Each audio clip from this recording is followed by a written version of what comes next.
Hello, and welcome to the Beyond Essential Oil Recipe Summit. I am Gergely Holody. I am the co-creator of this summit with Elizabeth Ashley, the secret healer. You might know her better by this name. And you might be surprised that today I am with you as the moderator and not Liz.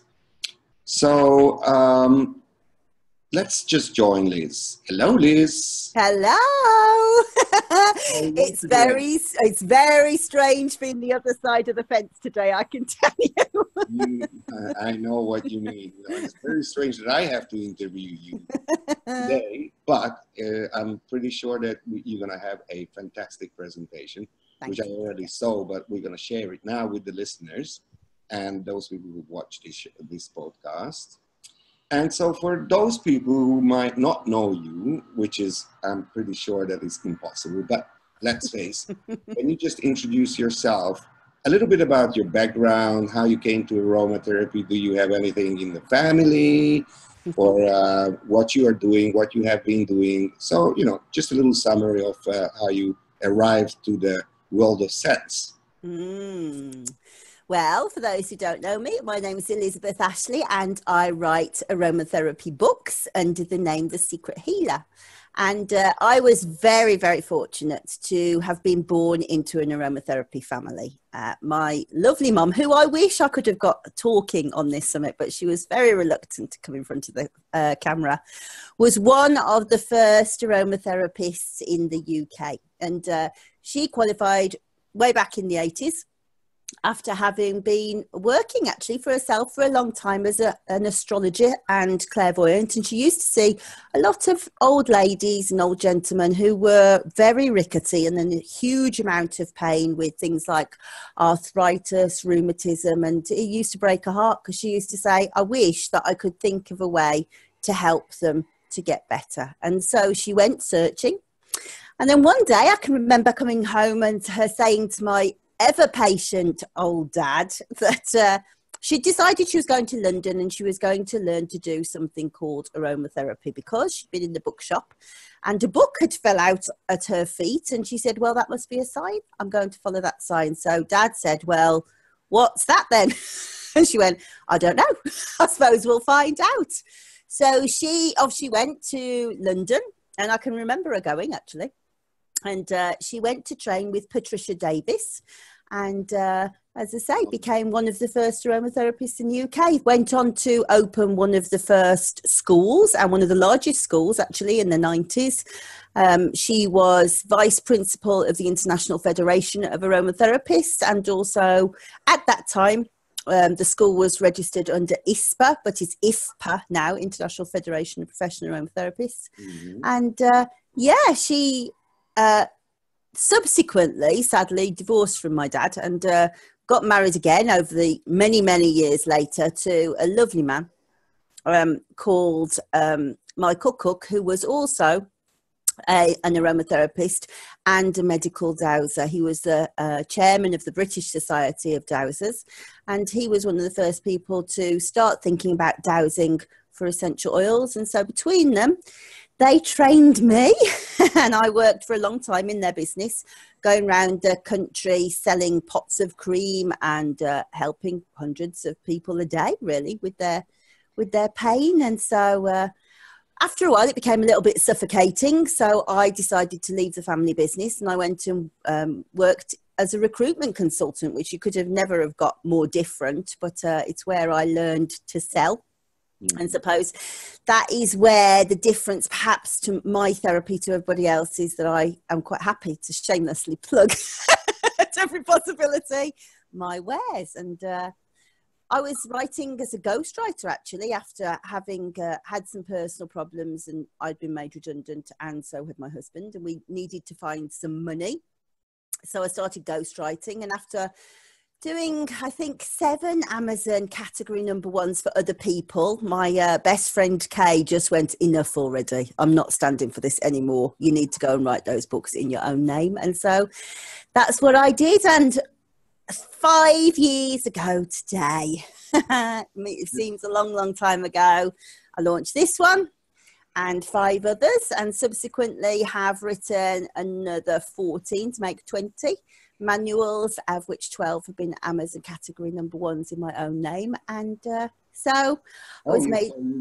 that's like a lot of books, right? Yeah, a lot of books, a lot of writing. And that probably leads me to my next point, really. Between 2015 and 2016, I wrote over 1 million words in each year, which wasn't obviously just books, but obviously for magazines like yours, Gergely. So a lot of articles, and sadly I developed repetitive strain injury in my poor old hand, and so I needed essential oils for that. I did, but I felt that I needed to also take my own advice and rest and do something different and stop being hammering on a keyboard.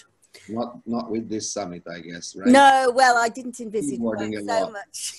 Quite, although it has had a rest, and so next year I will be able to write again, I think. But yeah. Right. So it seems that you have a tradition coming from your family, and then you had a little bit of a sideway, and then somehow you actually got back to where your origins were, like nose-wise, if I can put it like that, right? Well, kind of a sideway, because my real dad was a salesman all his life. He was a car salesman, so I'd been brought up with sales forever. So not really. I just kind of went from mum's side to dad's side, really, oddly. And now you're going back to mum's side, obviously. And now I'm back to mum's side, yeah.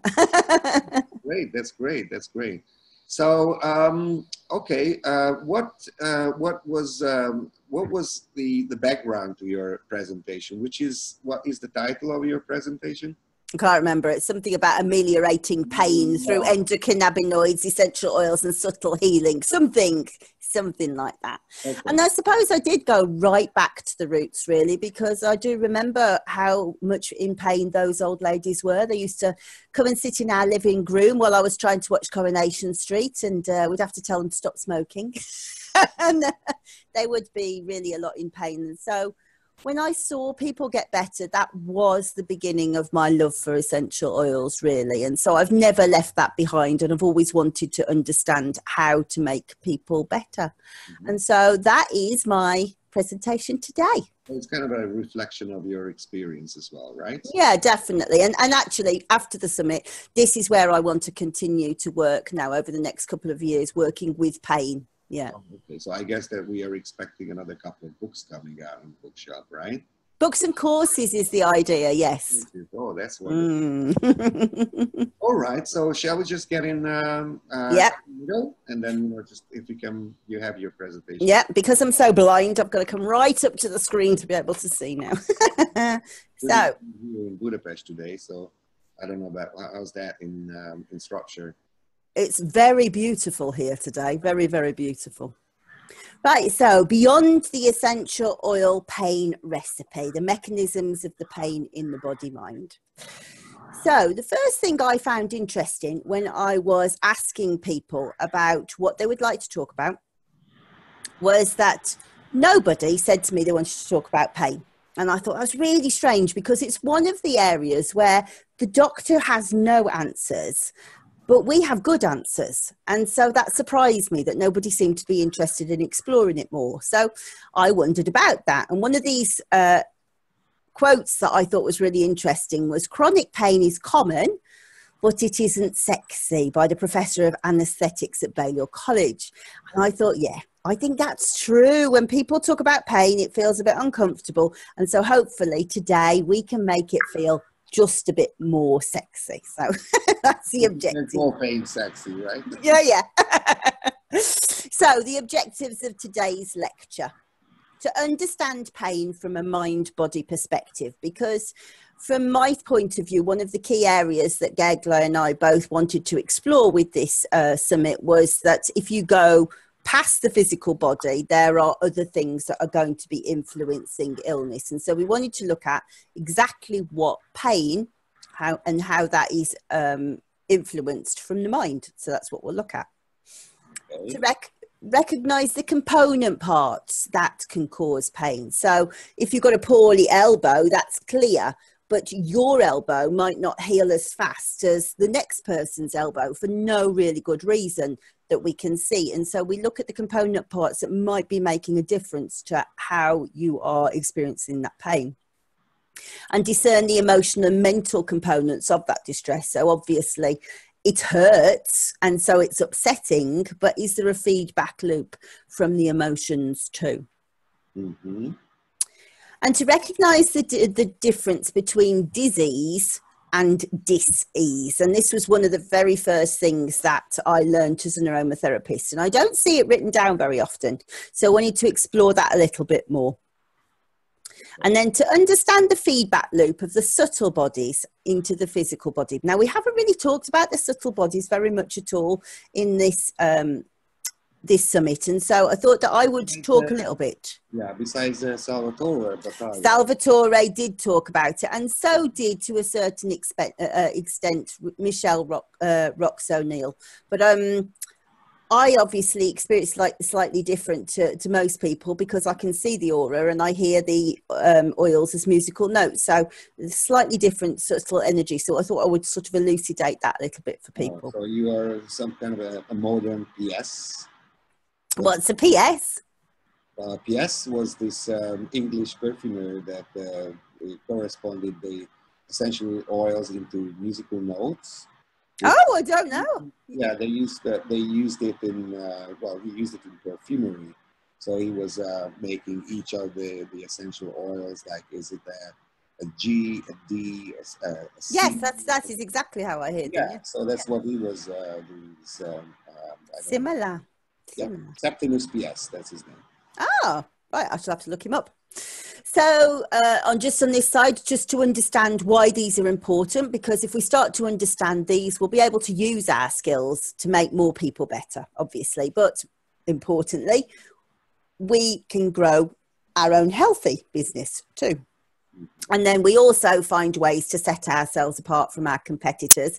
And I think that in this day and age where we are competing against vendors that sell a bottle of oil and promise the earth, it's very hard to be able to say, well, I want you to pay me $100 for a series of treatments. And so if we start to understand this more clearly and be able to communicate it to our customers, then that is a massive advantage, I think.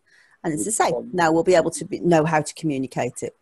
Would you call it getting informed, right? Definitely getting informed. Yeah, but I think also just understanding what's going on helps you to have more sort of dynamic thoughts about what you can do differently, doesn't it? So what is pain?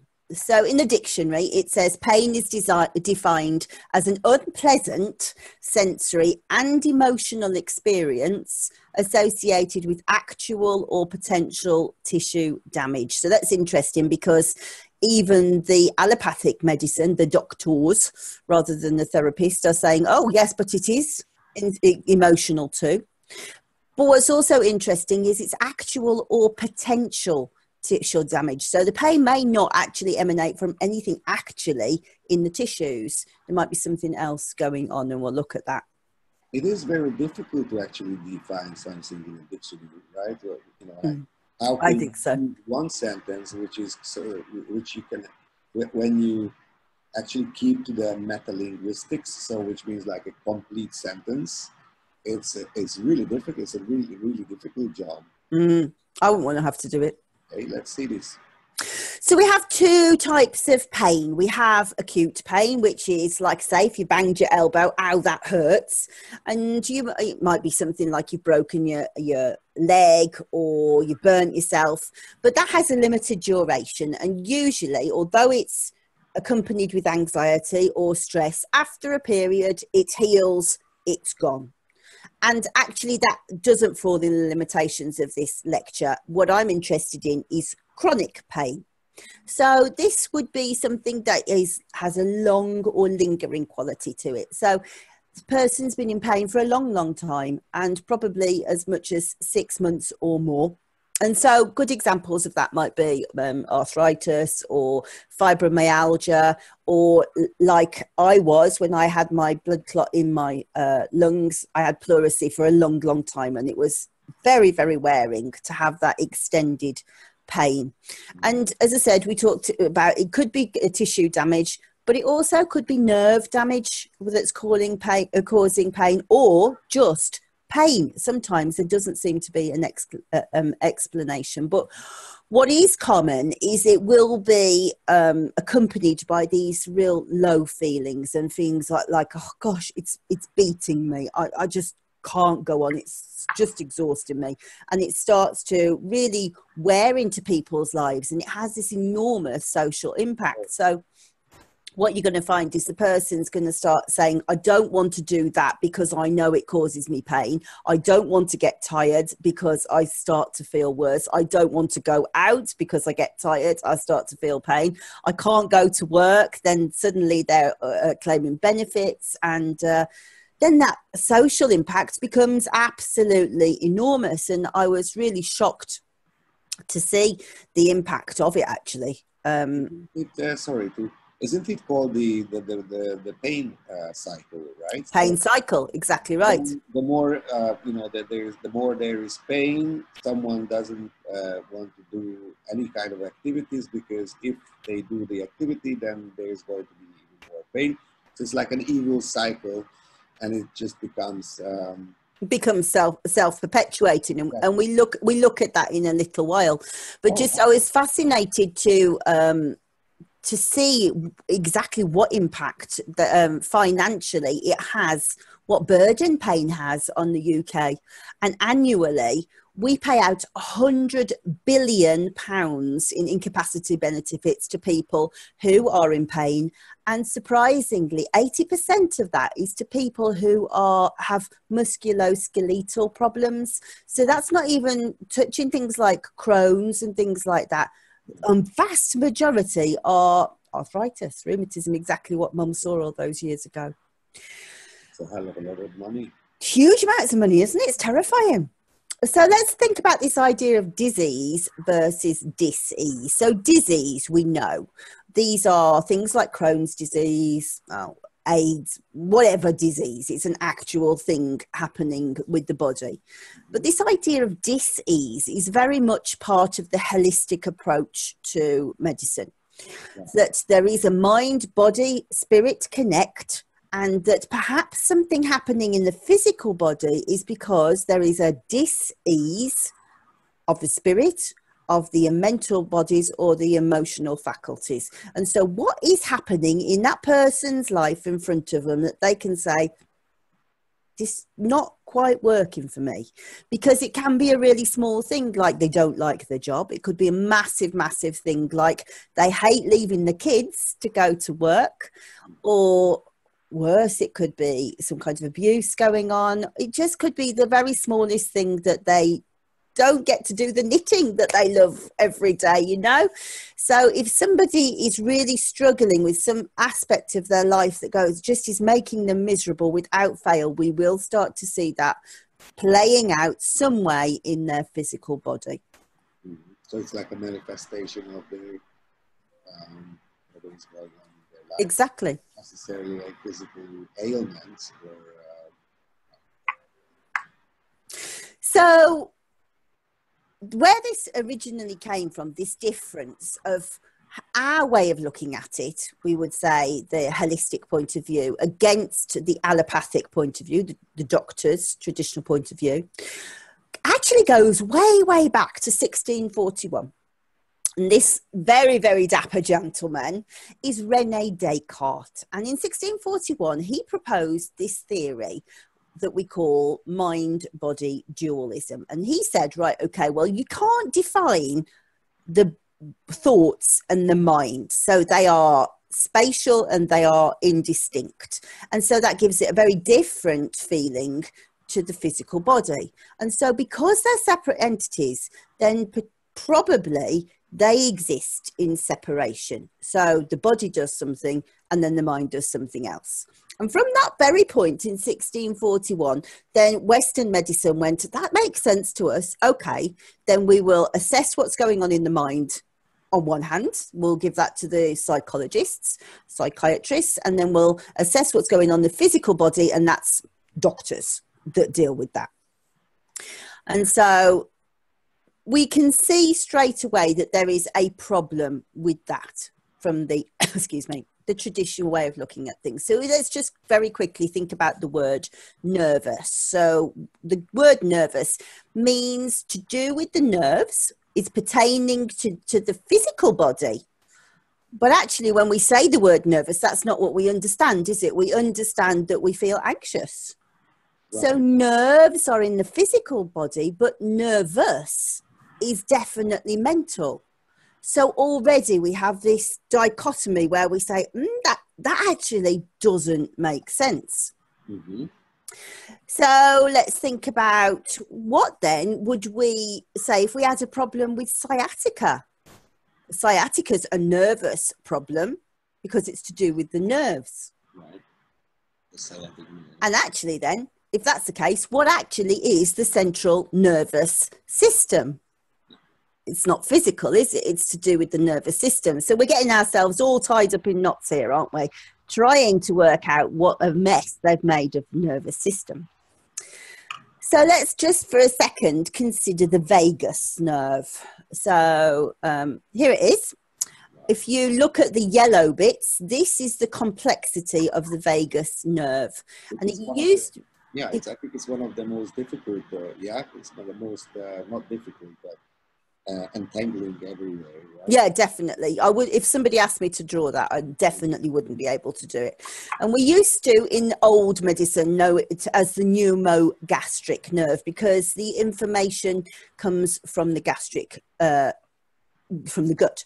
But its functions are to do with parasympathetic control. So that means that it's controlled by stress. When stress kicks off, the parasympathetic system kicks into place and goes, let's reduce that stress.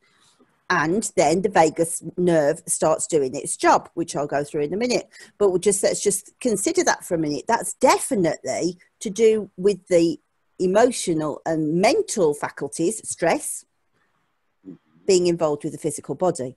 And its job actually is, it's involved in the heart and the lungs and the digestive tract. So it slows blood pressure, it slackens the vascular tone in the heart, it reduces blood pressure. It settles our blood sugars, so it controls how much insulin that we release after we've been stressed. It settles gastric juices, controls the gut, controls the stomach acidity. And then also, believe it or not, it also has a job being anti-inflammatory. So it reduces the inflammation and it regulates the immune response to injury, to pathogens and tissue ischemia. So it's a really, really busy thing. But what's really interesting about it is 80% of the information that's passed along the vagus nerve is what we call afferent. That means it goes away from an organ back to the brain. So if it was that dichotomy we're talking about of emotional and physical were separate, then that actually wouldn't work anymore, would it? We would have 50-50, but actually most of the information comes from the stomach back to the brain to say, actually, you're calming down now. This is really good. You can settle. And if you had a saber-toothed tiger at the bottom of the tree, you could say, no, they ate it yesterday. Go and eat it. So that's... What do you say? That actually rather the brain controlling the guts is the other way around? Other way around. Other way around. The gut controls the brain. Yeah. But very interesting is that a lot of the information that is sent now, we're starting to understand that it's actually nothing to do with digestion. It's to do with fear conditioning. So when going back to that saber-toothed tiger, you might think, well, actually, yeah, they are eating that saber-toothed tiger, but now I know that there are saber-toothed tigers around, and I'm a lot less confident walking around the bottom of that tree than I was before. And that comes from that. So it's thought that learned behavior is probably executed through this vagus nerve. So it's not from the brain, it's from the gut, which is really, really odd. Yes. Meet my pussycat. So actually, this looks like Kelly Holland Azzaro's Pussycat Apple, but it's not. It's a random picture that I stole off the internet. Oh. Isn't she lovely? Yeah. So what can we surmise from this picture, apart from the fact that the woman never cooks, because that's an immaculately clean cooker, and mine's never that clean. We can also possibly surmise that actually that cat has never been unfortunate enough to sit on the top of that when it's been hot. Because if he had, he wouldn't do it again, would he? Right. And this is something that's very important to pain conditioning, that if you have something happen to you, you do start to adapt your behavior from that. And that information didn't come from the brain, it comes from your stomach, which is really, really strange. Well, I think it's the same, like, you know, if you reach out to get, you know, like the coffee maker from the gas stove, and then you burn your hand and it's done, you know, your brain tells you that, you know, beware. You know, exactly right. Yeah. And so next time you're like, just as we turned it off, you just start to modify your behavior a little bit, don't you? Yep. So before we do this video, I will tell you that it is quite loud, so you might want to turn down your your headphones, people. But it's very, very kindly I've been allowed to use it from a book called The Human Brain, and this illustrates a little bit about how these mind-body medicines are moving. So we're going to start with the brain, and then we're going to go through the nervous system to the neurotransmitters that we are interested in. So I'll let it run through first, and then I'll probably stop it in places, because otherwise I'll be talking over the top of the music. But I just want to see it because it's so good. So here we are in the brain. And these are the synapses, look. So you can see the electrical impulses go through the synapses. And these here, if anybody reads the cannabis book, we talk a lot about action potentials, like the calcium channels and the potassium channels, sodium channels. These are they with their positive charges. So we're back in the nervous system, and you can see how the impulses are going. So I'm just going to see if I can stop this for a second here. Get rid of these. It's really fascinating when you see these things. It's really clever, isn't it? But 3D, and then, you know, you can imagine it's in my yeah, actually, I know I've turned the sound down, but actually when it's loud, it does feel quite as if it's going through your brain. It is weird. So these little, let's just have a look here at this is the bit that we're most interested in, really. So can you see my mouse on the screen, Gergely? Yes. Right. So these fibers, you know, when you were talking about the coffee pot, and we remember that we've hurt ourselves. That is these purple fibers here. These are called the TRPV channels.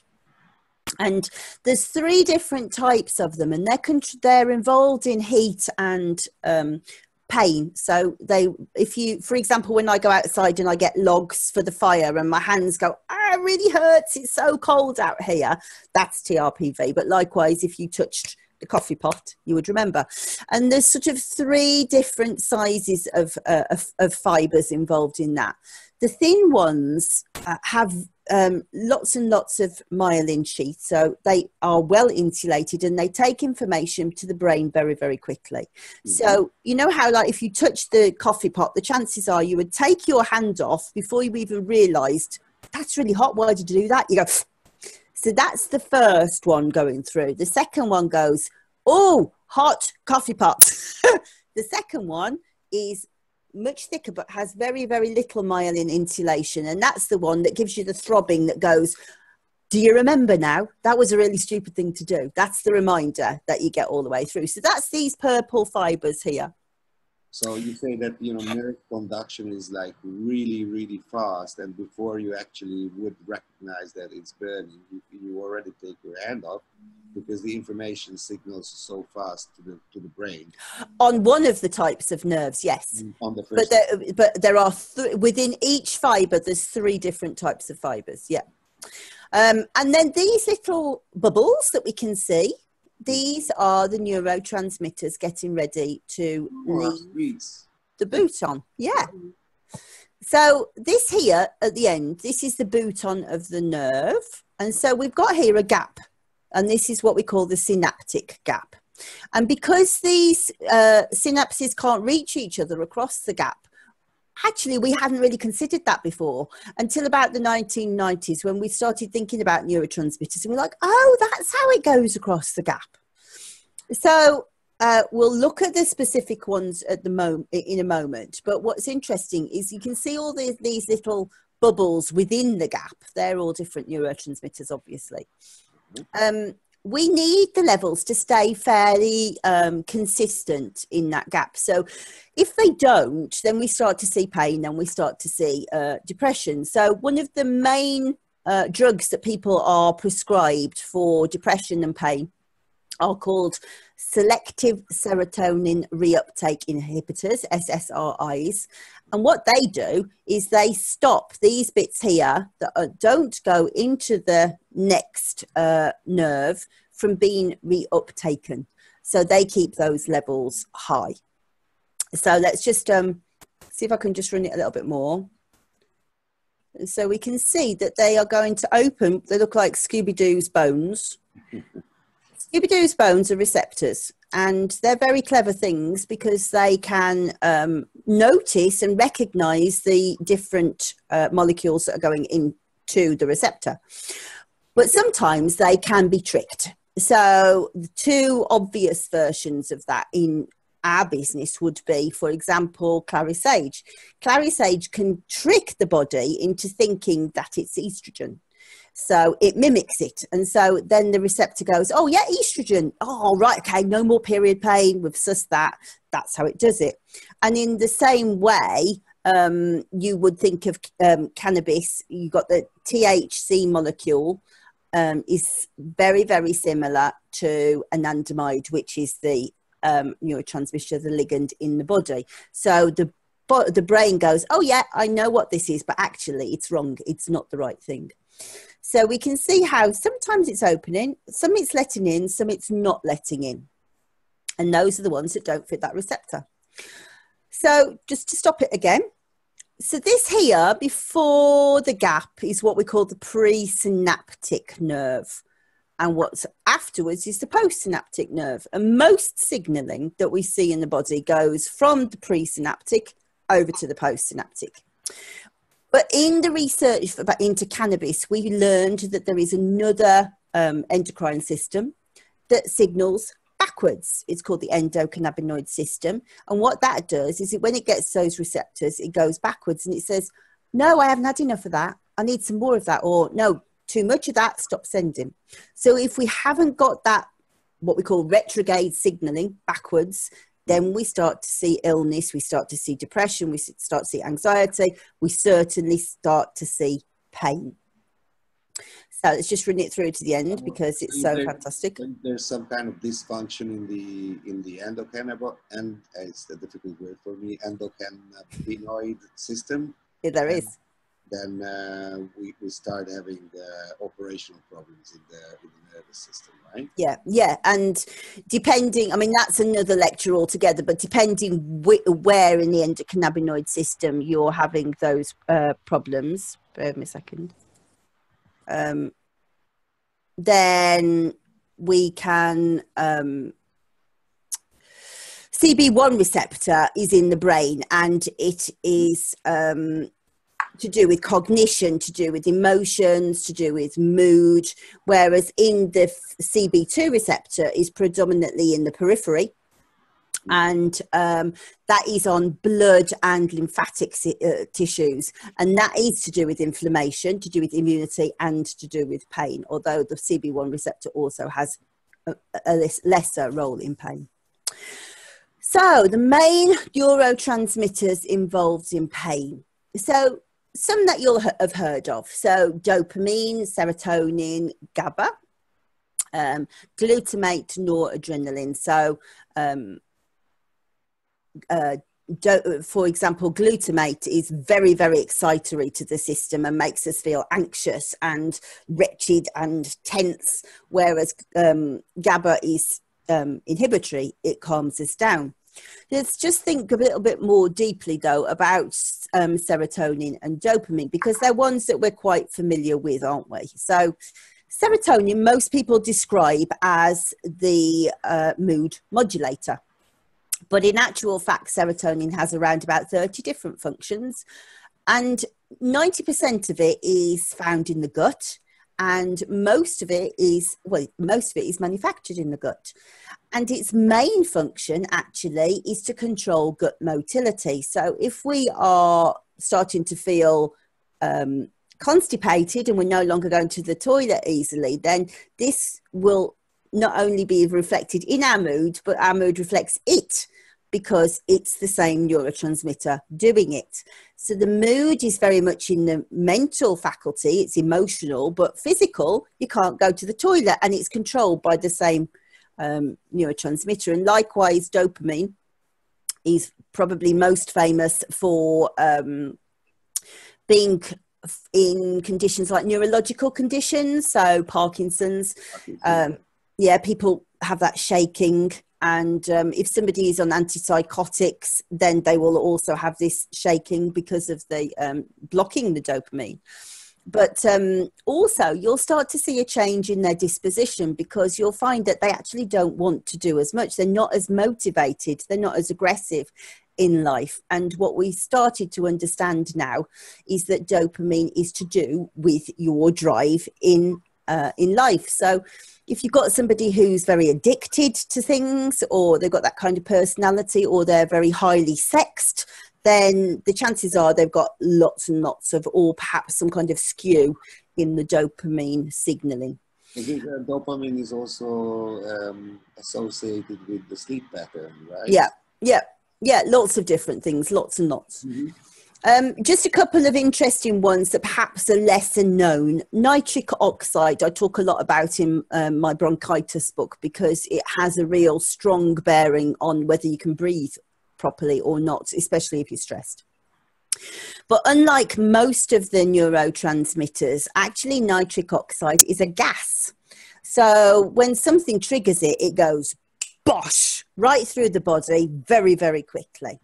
And so we're not 100% sure how that is triggered, but we have found that if you block nitric oxide in rats, then they will fight to the death.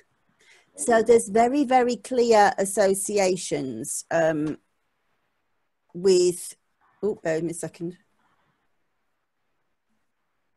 Are you still there? Yeah. 1 sec, my screen's just gone off. That's it. Very clear associations with aggression. And so it seems like there will definitely be a finding that it's controlled by aggression. Substance P we know very, very little about, and it's not actually a neurotransmitter, it's a neuropeptide, but it acts like a neurotransmitter and it modulates a neurological system.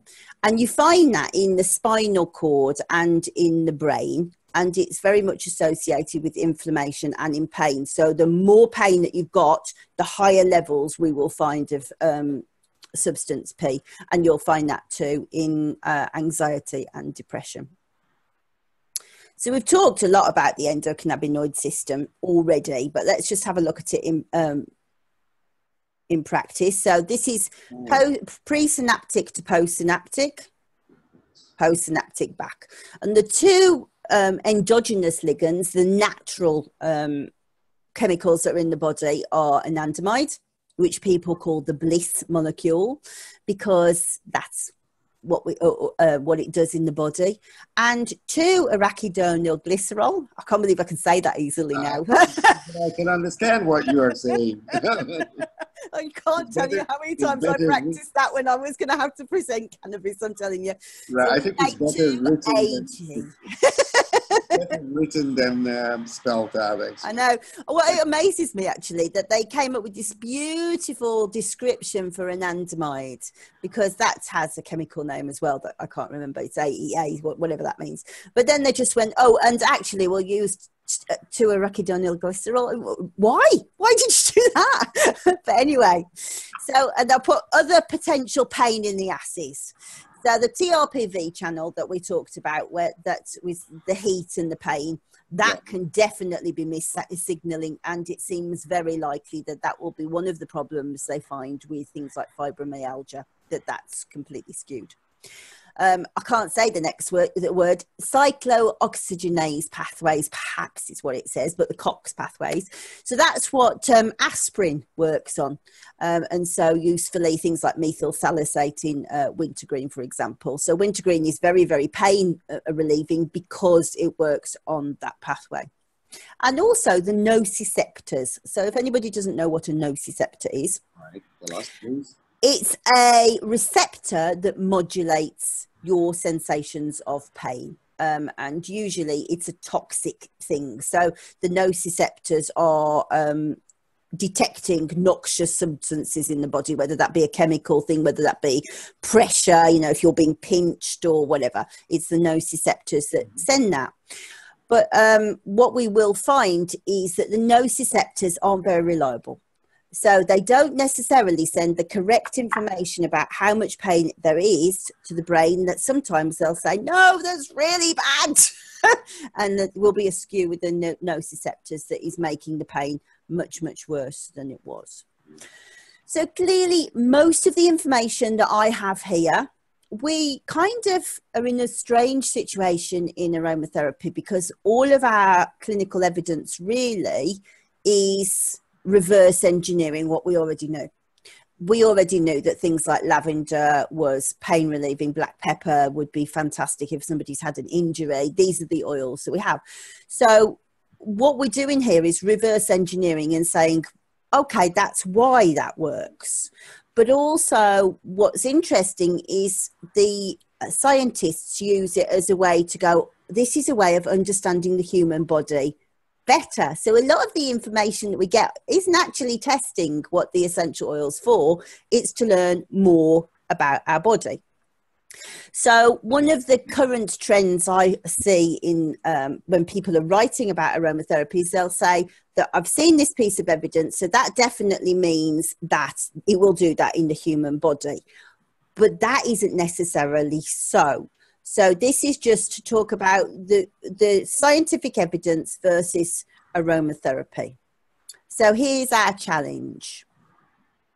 And this is one of my favorite TV programs of ever. So I don't know if you, I hope that you all know it. So let me see it running.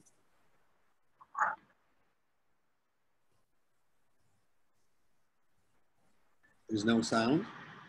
Oh, haven't you? Oh, I can hear it. He says, what do you want to do today, Pinky? Same thing we do every day, brain. Try to take over the world. And so that is very, very truthful of what lab rats are like, that there are very, very stupid ones and very, very clever ones, because you can create changes, evolutionary changes in one generation in a rodent. So what we will see quite a lot of the time is that the clinical trials we see will be on a rat or on a mouse, and it won't be on a human, or likewise it will be in a petri dish.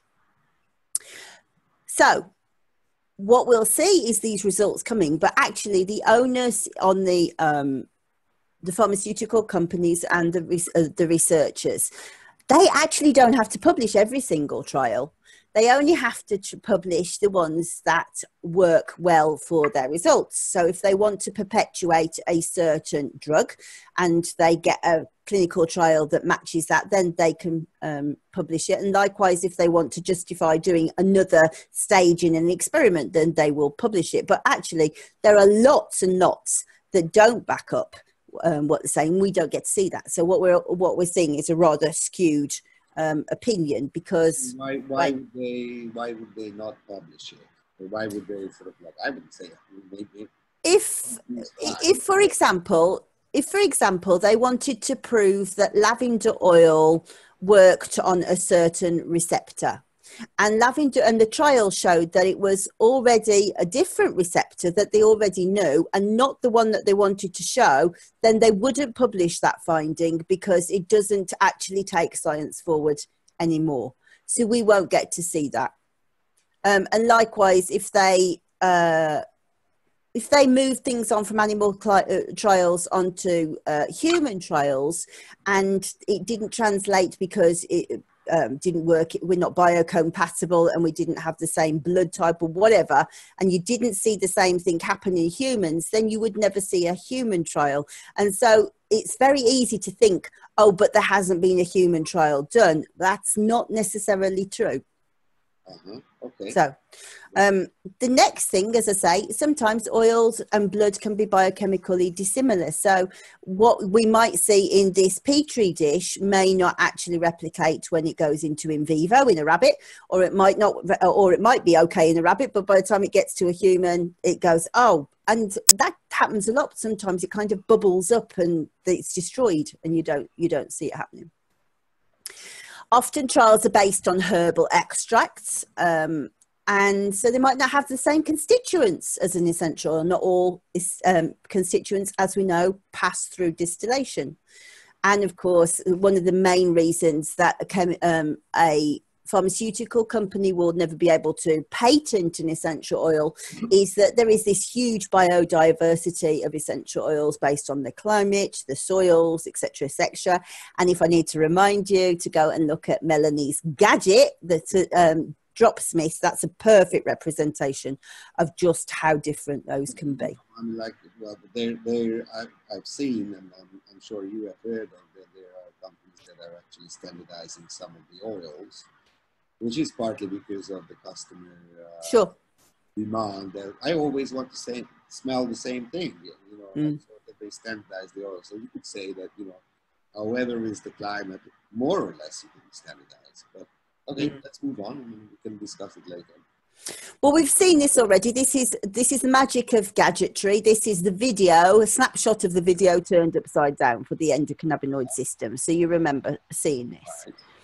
This down here, probably need Mark over Lucy to translate, but I'm pretty sure it says the structure of the CB1 receptors and CB2 receptors. So as you can see, the CB1 receptor is much, much longer. It's in blue. And the CB2 receptor is in green. And like all G protein receptors, it passes through the cell membrane. This is the cell membrane here. This is how information gets in and out of the cell. It passes through 7 times. Oh. Okay. Now, the CB2 receptor, our green one, shares an 81% identity of amino acids between rat and human. So 81% of the time, these amino acids will be the same between a rat and a human, but 93% between rat and mouse. So even though the CB1 receptor actually isn't as different, it's the same, pretty much the same across, you don't actually see the same results in creatures. So for example, if we saw reduced levels of anandamide in a rat, it would be a miserable rat. It would be very upset and very down and not wanting to do anything. But actually mice are just like, hi, everything's okay with me, even though it has the same reduced levels of anandamide. So we certainly can't say for certain that it leads to depression in humans. What we do see is actually, we do see reduced levels of anandamide, but we can't say that that is the cause. So perception then. We can see all of these different things that are happening in the physical body, but what's happening in the mind? If somebody is really in pain, and well, I mean, we've all met them, haven't we? These people who just seem to live for the pain, really, and their pain experience is overwhelming and it just ruins their life. And it's very easy to think, oh, good grief, get on with it. But what's interesting is so many different things can affect this perception, and actual fact, the perception actually might not be as straightforward as we thought. So testing you now. Who is this dapper gentleman? Descartes. Descartes, correct. Now, Descartes' finest hour was not his dualism, Cartesian dualism, but he did say something else that was probably more famous and relevant here. What he said was, I think therefore I am. Yeah. Cogito ergo sum in Latin. Oh, say it again. Cogito ergo sum. Blimey, that's impressive. Talk about hijacking my lecture. So I think, therefore I am in pain. You know, if you're thinking about pain, then you are in pain. So he was right there. It does match up. And that's a very important aspect of what we're going to learn. So physical pain is extremely complex and it is very subjective based on your experiences, and will be controlled by your environment as well as your genetics. So some people have a genetic disposition to being in pain, which is just awful, but they do. But there's also other things that can happen. So for example, we talked about sensory. This lady clearly doesn't have it because she has her cup on her leg. But what if you were reacting to heat? That would make her worse, right? Or likewise, that might be ice water and she might be saying, oh gosh, that makes such a difference. The ice eases it. Maybe she has arthritis and that's what she says, you know, I'm cooling my knees. Right. We talked about affective aspects, that somebody does something and it leads to a result, so it changes the behaviour. So she might say, well, I'm not going to go walking up the hills with you because my back doesn't recover for weeks. But then we lead to what we were saying before, that it motivates her to behave in a different way. So she no longer climbs the hills with her friends and becomes more withdrawn. But also it's controlled by cognitive dimensions. So for example, it is proven that if we distract ourselves and we go and do something else, just like your mother said, go and play outside, go and read a book, do something else, yes, your pain is lessened. You don't notice as much. And likewise, if we are the kind of person that goes, it's awful, I just can't get past it, I'm in so much pain, that's not put on, it's happening, but it is making it worse. So if we can find ways of controlling that catastrophizing, then that's a very important thing to us. So chronic pain and its ability to heal is influenced by several factors. First of all, the culture that the person comes from. Now, this really makes me think of my old next door neighbour. Before we moved here, we lived in a house next door to the kind of family you don't want to live next door to. They never did any work. They all had far more money than we did. The boyfriend was put away for 10 years for armed robbery, and they were all drug dealers. So that was nice. But what's interesting is if you live in that kind of culture and you see the payoff of not going to work and of having an incapacity benefit, and she had 2 beautiful cars, far nicer than that, then that kind of culture doesn't lead to being healed, because there's no motivation to be healed, is there? You go to work and you end up with a crap car, which is what happened to us. Mm-hmm. But likewise, your doctor has an influence. So if you have the kind of doctor that takes notice of you, or perhaps gives you time to talk about it, but doesn't necessarily pander to you, then that's probably a better culture from somebody who just goes, here, have some more painkillers. That has an impact too. Your family and peers, this goes back to the same culture really. But also imagine I was interviewed yesterday on Kim Morrison's fantastic podcast, and she said to me, what was it like growing up in a family like you did? And I said, oh, well, it was normal. But it did make me think about this actually, because I was brought up in a family that just goes, right, we need to find a way to get around this. We need to find a way to heal. And actually, the doctors is quite a long way down the road for us, you know. So we will try and get the aromatherapy out. We'll do a bit of meditation. We'll think about eating differently. But if you come from a family that's very much the doctor is in charge, and you say to them, I'm going to go and meditate, they're going to go, you're going to do what? So that also has a bearing on pain as well. But also research shows that a person's negative belief systems about their pain will prolong their disability. So what might be some of those belief systems be? Well, some people will say, regardless of what I do, the pain doesn't get better. And actually, I used to see that so much when I was working with mum. And so then you would have that interchange then. So they are despondent and they are despairing really that anything is going to get better. But are they the kind of person who's prepared to make the change, or actually are they going to have is it not worth their time getting better because is there a payoff? So that's something really that as a therapist we need to be watching. If we've got that standpoint, where can we take them from there? Is it possible? The pain's it's just the way it is. It's just something I need to live with. So if they don't understand that things are influencing their pain, then you can understand why they would go, this defines me. This is what I am. And then we also have these people who live in pain because their tablets are not doing them a great deal of good at all. They might help the pain, but then they go to the toilet, they can't do anything, and then their hemorrhoids are bleeding, and it's just a whole horrible thing, isn't it? Especially on things like ibuprofen and, opioids as well. So they might think, well, actually, going to the toilet is far more important to me than not being in pain, so they're not taking the painkillers.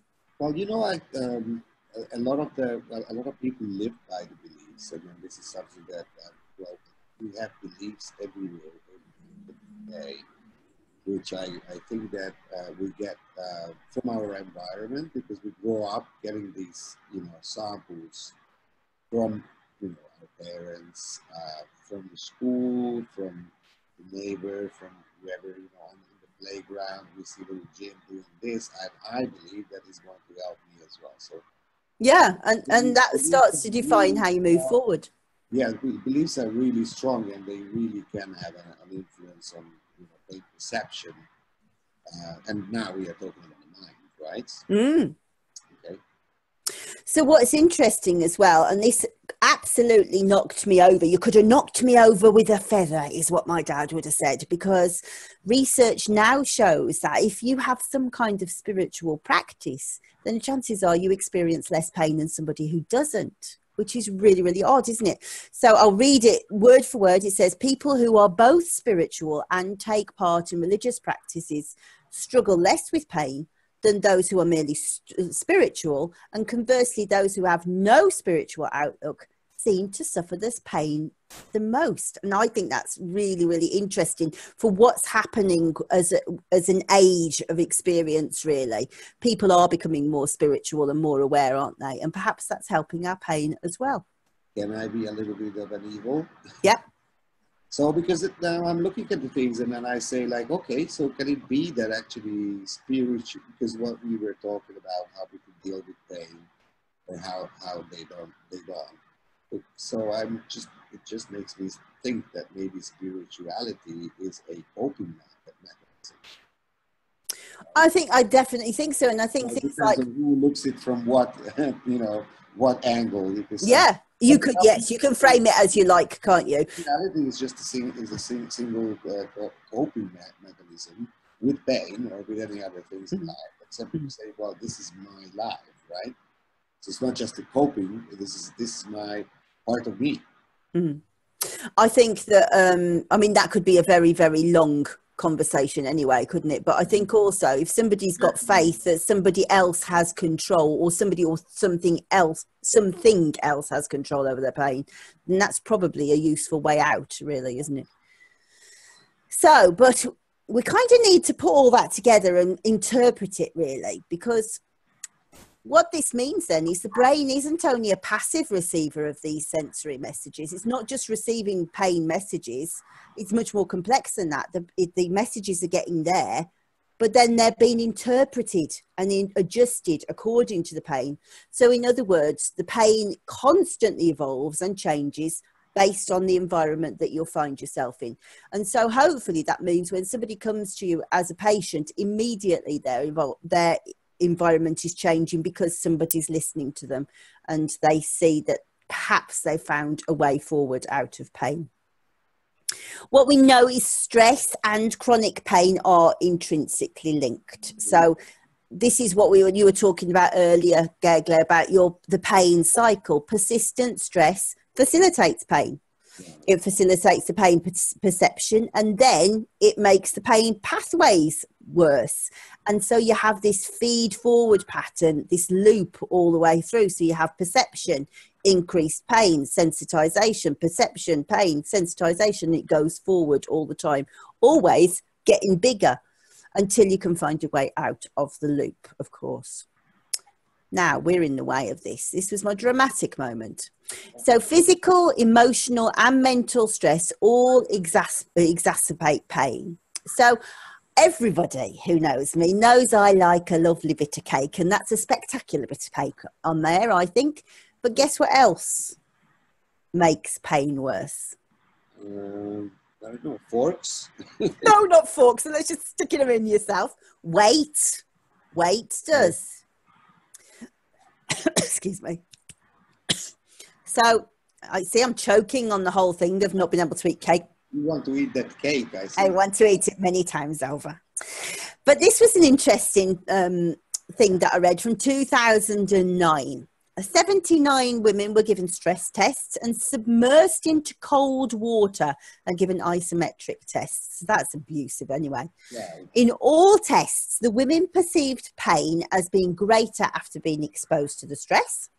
But the physical stress was greater than the mental stress tests.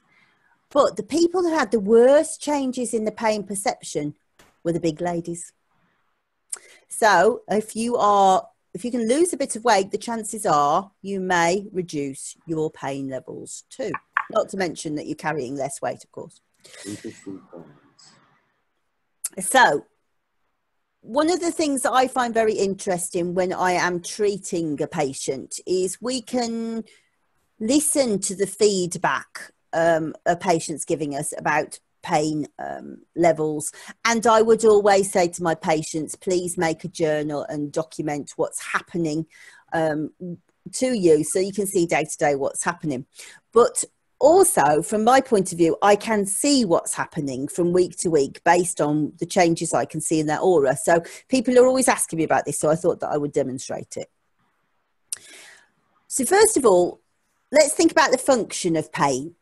So first of all, there's a very obvious function to acute pain. So if you burnt yourself on the coffee pot, the pain's there to say, don't forget that's hot and don't touch that bit because it needs to heal. It's sore. So that's got an obvious thing. But chronic pain, well, that doesn't have a function as far as we can see in terms of the physical body. It seems obvious that the injury has healed, so we don't need to stop being careful of that. So what's it there for? Well, what if we look at it from a different standpoint? The acute pain was saying moderate your behaviour. What about if the pain remains because you haven't moderated other behaviours? So in other words, the burn's gone away, you haven't got to touch that, but actually maybe the body was saying that's not the one. That's not what you should be taking notice of. There was something else I was trying to tell you. What if the pain was still there because your body feels you didn't listen and you didn't hear it properly? So that's interesting because that would be, if that were true, and that's only my hypothesis, but that would support the whole of the mind-body connection. This idea of dis-ease. I have given you an illness because I am dis-eased. And then we talked about this, didn't we? So if there was some kind of spiritual practice in your life, would that make a difference? So for those of you who many people say this to me, and I have to say it does make me feel quite embarrassed when they say it, but it serves a purpose here. People say to me, is there anything you're not good at? And I'm sure that Gegli would say, oh yes, there's lots of things Liz isn't good at. But I thought I'd demonstrate how poor I am at drawing.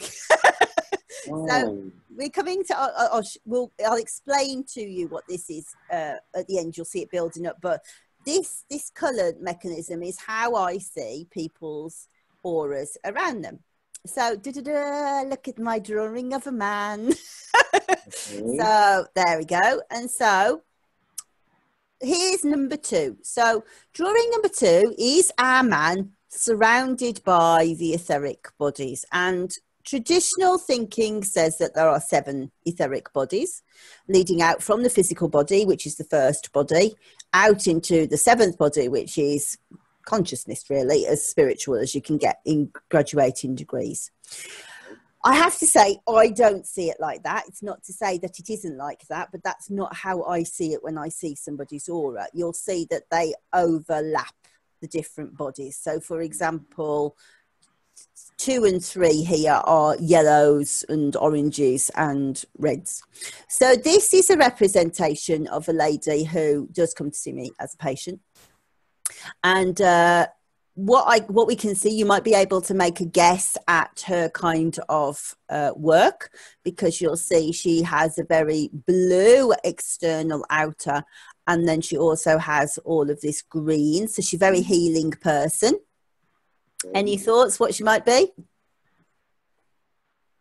I don't know, maybe a nurse. She is a nurse. She is a nurse, yes.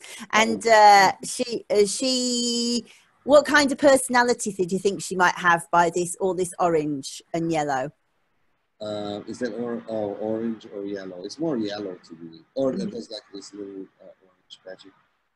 I don't know. I mean, like, I would look at this as someone who is generally jolly and right. Happy. She is. She's a lovely, happy, bouncy person. Yeah. And you can see that the sort of orange is a real good communication colour. So what I will see when somebody's healthy is a real vibrancy to the colour.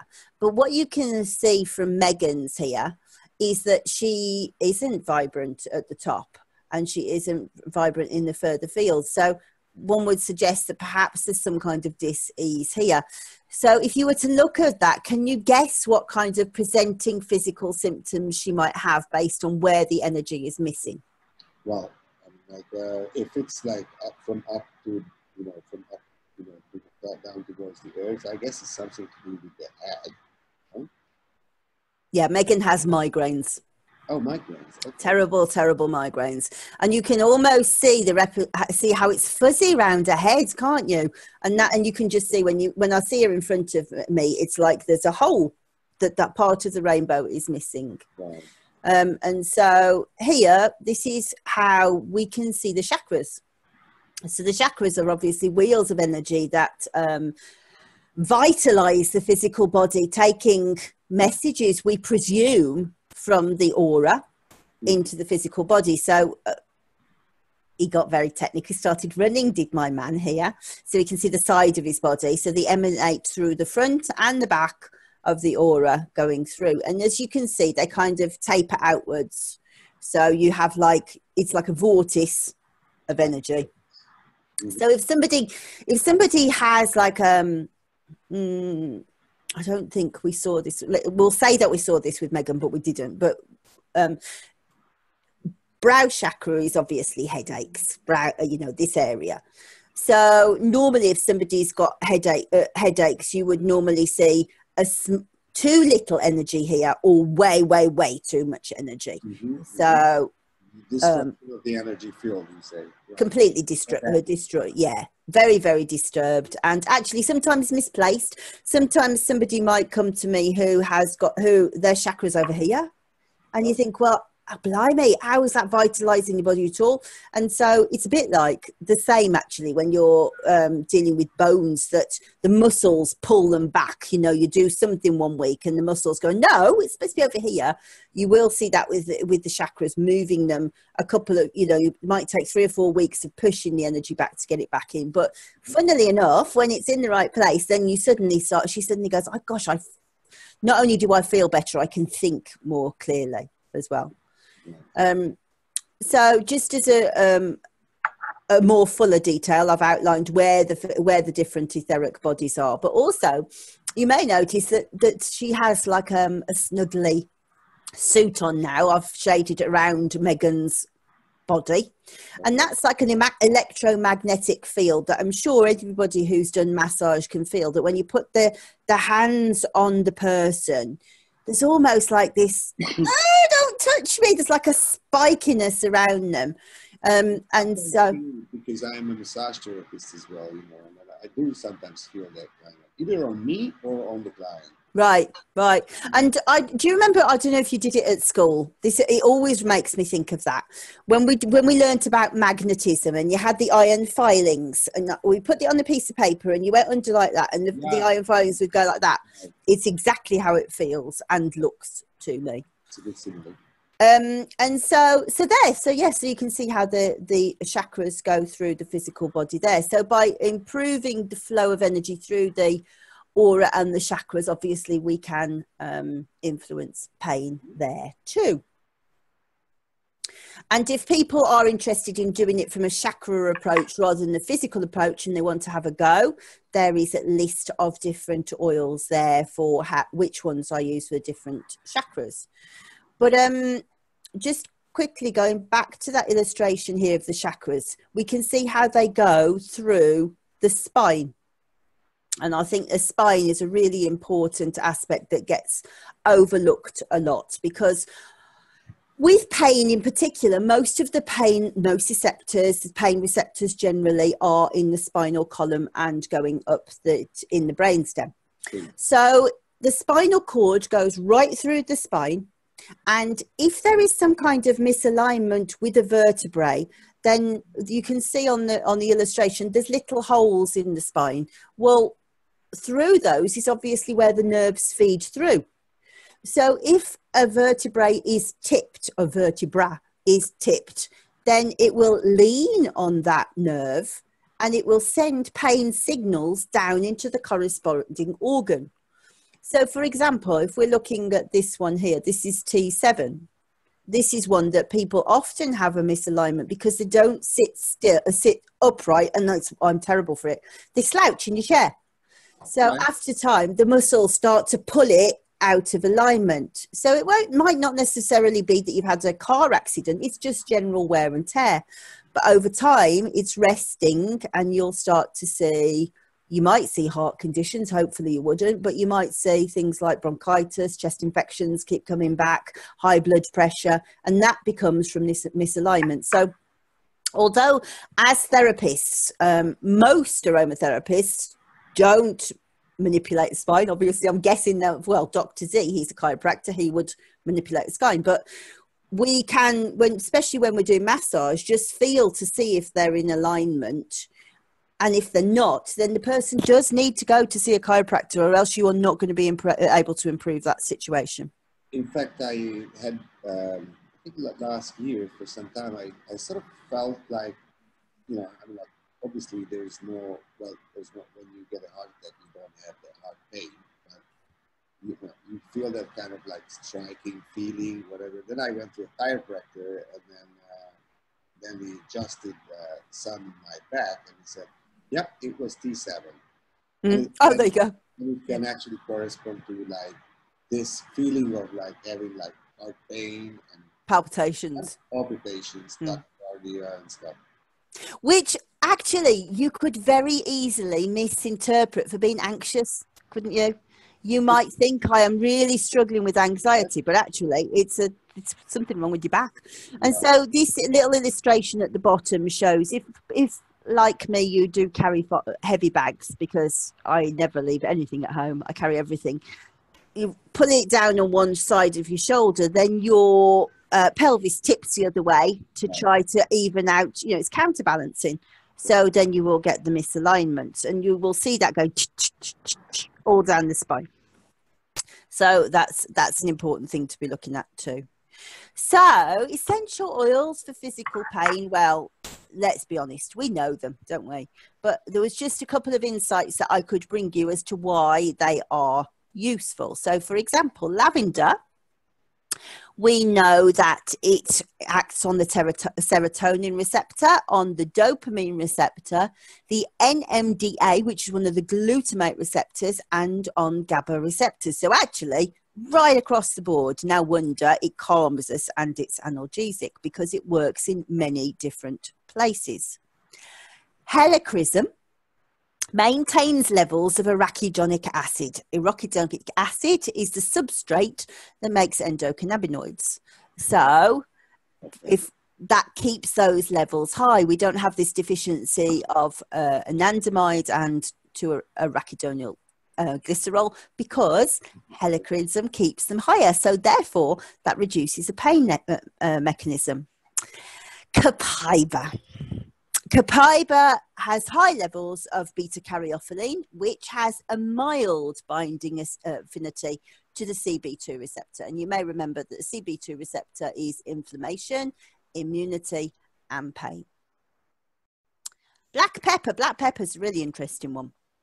Black pepper contains piperine, which acts on those TRPV channels. So those are the ones that are the heat sensitizers. So if you think about how warming it is, you can see how immediately that's activating. But obviously that also taps into the pain. But also it has, I can't even say it, guaninzine, I'm going to say it says, but make your own mind about whatever that says. But remember how we were talking about those SSRIs, the selective serotonin reuptake inhibitors? Right. This stops endocannabinoid uptake. So, and that's via the serotonin receptor and dopamine and CB1. So it's doing right across the body, and it's keeping those endocannabinoids high in the same way, I suppose, as helichrysum is. So, like I said, not much new, really. You knew it all, to be honest, in terms of the essential oils, but it's really interesting to see it from a back office point of view, isn't it, to see what's going on in the body. So all that remains is to say, well, no, it's not. I was going to tell you about CBD first before I went. So CBD is comparative and better. I'm sorry, people. It is better than Copaiba because it acts on both the CB2 receptor and the CB1 receptor. CB2, it has what's called an orthosteric action. So it comes in the front door. CB1, it goes in the back door, but it's actually modulates them both in different ways. So whereas you've only got this mild action on the CB2 receptor, you've got it on both with CBD. It also acts on a variety of pathways. It acts on the TRPV channel, so that's your heat and pain. On the COX-2 pathways, which is what I was saying about aspirin and methyl salicylate.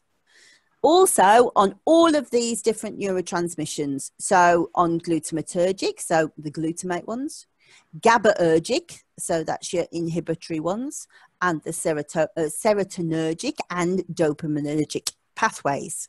So right across the board, CBD is going to be helping with all of those different aspects. But actually, if you look at it, lavender's not far behind, is it?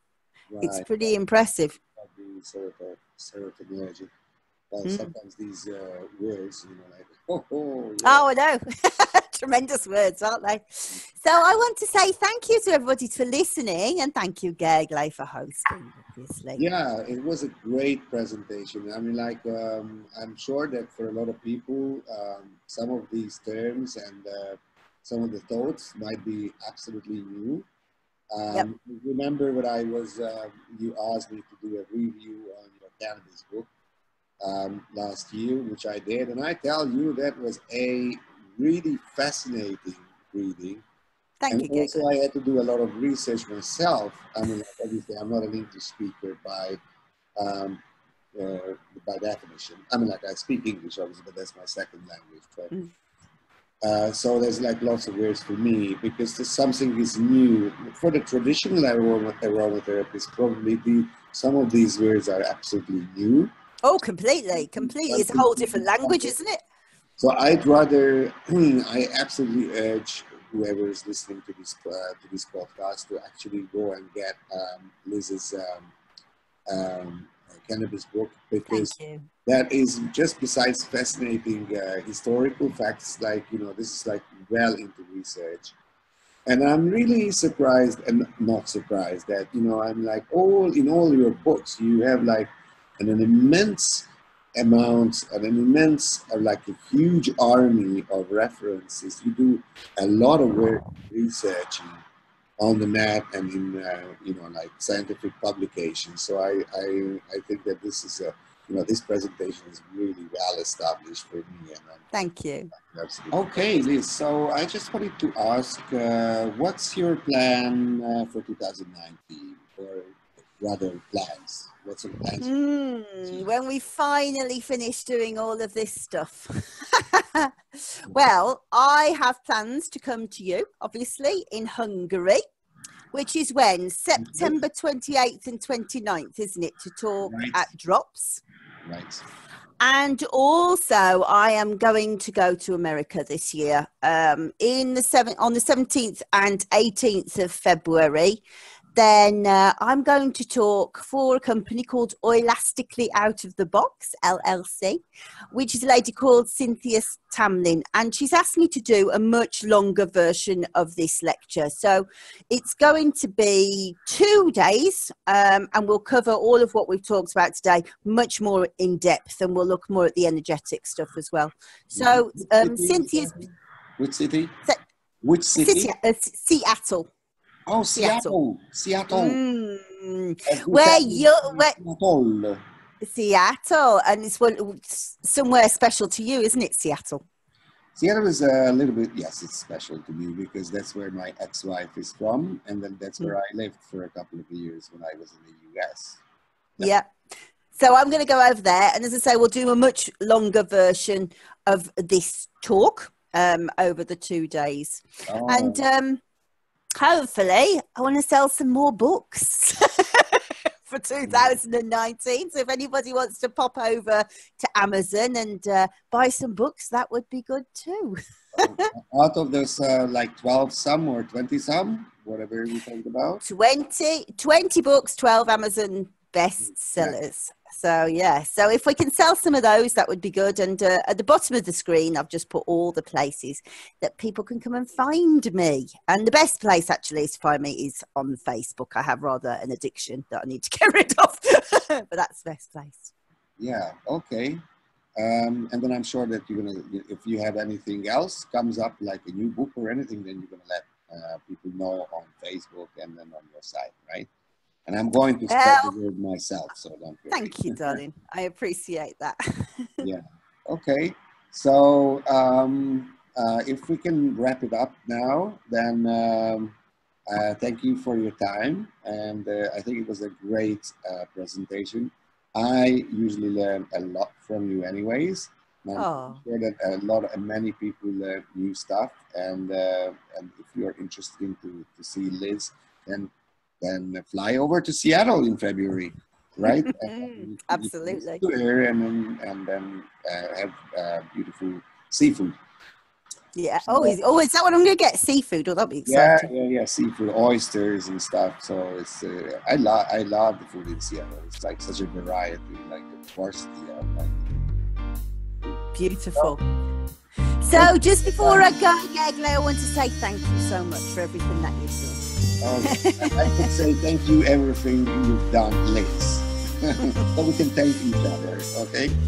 And then really thanks for the people who actually listen to us. And that's right. So see you next time. It's tomorrow, right? See you tomorrow.